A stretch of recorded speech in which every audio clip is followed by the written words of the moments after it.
Hello guys, അപ്പോൾ നമ്മളുടെ കല്യാണത്തിൻ്റെ രണ്ടാമത്തെ വീഡിയോയിലേക്ക് സ്വാഗതം. നമ്മൾ ഗുരുവായൂരാണെന്നും കേട്ട് ഞങ്ങൾ കാലത്തെ കുളിച്ച് റെഡിയായൊക്കെ ആയപ്പോഴത്തേനും സമയമൊക്കെ ഈ എല്ലാം ചെടപടേന്നായിരുന്നു. അങ്ങനെ ഗുരുവായൂരൊക്കെ എത്തി പെണ്ണും ചെക്കനും അവരെയൊക്കെ തപ്പിപ്പിടിച്ച് ഞങ്ങൾ കാറിനാണ് പോയത്. കാരണം അവരെ തപ്പിപ്പിടിക്കാൻ കുറച്ച് സമയം. അത് കഴിഞ്ഞിട്ട് പിന്നെ ഞങ്ങൾ കുറച്ച് നേരം അവിടെ വെയിറ്റ് ചെയ്ത് വേറെ കുറേ കല്യാണങ്ങളൊക്കെ ഉണ്ടായിരുന്നു. അങ്ങനെ അതൊക്കെ കണ്ട് അവിടേക്ക് ഒന്ന് നടന്നു. പിന്നെ ദേവ് കുറച്ച് വയലൻ്റായിരുന്നു, അവളെ ഒന്ന് മെയിൻറ്റെയിൻ ചെയ്തു. പുള്ളിക്ക് ഇത്രയും ആൾക്കാരെ കണ്ടപ്പോൾ തന്നെ ഒരു പേടിയായി, കുഞ്ഞല്ലേ, അപ്പോൾ ഭയങ്കര ഒരു ഒച്ചപ്പാട് ബഹളമായിരുന്നു.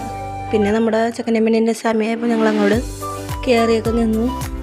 താലികെട്ടിൻ്റെ സമയമായി, കുറച്ചു നേരം കല്യാണം കാണാം. അങ്ങനെ കല്യാണം, താലികെട്ടും മോതിരമാറ്റും അവിടെ വെച്ച് തന്നെയായിരുന്നു. പിന്നെ ഫോട്ടോഷൂട്ടും കുറച്ച് ഫോട്ടോസൊക്കെ എടുത്ത് ഞങ്ങൾ നേരത്തെ തന്നെ ഇറങ്ങി. അവർ ഫോട്ടോയൊക്കെ എടുത്ത് വരുന്നുണ്ടായിരുന്നുള്ളൂ. അപ്പോൾ കാറിൻ്റെ കാരണം ഞങ്ങൾ നേരത്തെ ഇറങ്ങി. പിന്നെ ഭാവിയെ കുറിച്ച് വയലൻ്റ് ആയത് കാരണം അധികം നേരം നിൽക്കണ്ടല്ലോ എന്ന് വിചാരിച്ച്. പിന്നെ അവളാണെങ്കിൽ ഒന്നും ഫുഡൊന്നും കഴിക്കുന്നുണ്ടായിരുന്നില്ല, അതിൻ്റെ ഉണ്ടായിരുന്നു, ഉറക്കവും എല്ലാം കൂടെ ആയിരുന്നു അവൾക്ക്. പിന്നെ ഞങ്ങൾ പെണ്ണിൻ്റെ വീടിൻ്റെ അവിടെ എത്തി. ഓഡിറ്റോറിയത്തിലായിരുന്നു. അവിടുത്തെ പല പരിപാടികളും എല്ലാം വെയിലത്തുനിന്ന് കണ്ട് അതും കഴിഞ്ഞ് അകത്തേക്ക് കയറി. പിന്നെ ഈ പരിപാടി എന്ന് വെച്ചാൽ ചെക്കൻ പെണ്ണിൻ്റെ സൈഡ് മുമ്പിൽ സ്വർണ്ണ നാണയം കെട്ടി വെക്കും. അത് ചെക്കൻ്റെ പെണ്ണുകൾ അഴിച്ച് അമ്മക്ക് കൊടുക്കുന്നൊരു ചടങ്ങുണ്ട്. ആ പരിപാടി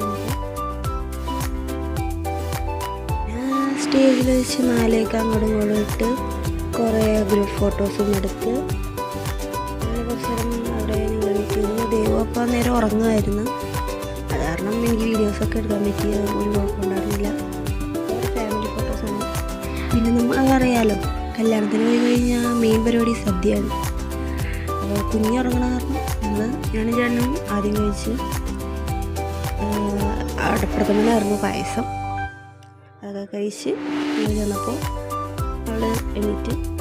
അത് കഴിഞ്ഞ് ഞങ്ങൾ വീട്ടിലേക്ക് തിരിഞ്ഞ വഴി എന്തോ ഒരു ചെടി, കുഞ്ഞിനെ എണ്ണ പറ്റാൻ നല്ലതാണ് അതിൻ്റെ വേരെന്നൊക്കെ പറഞ്ഞിട്ട് ഇതാണ് ചെടി, എന്താണെന്നാവും. അതൊക്കെ പറിച്ച് നേരെ വീട്ടിലേക്ക് പോയി. Thank you.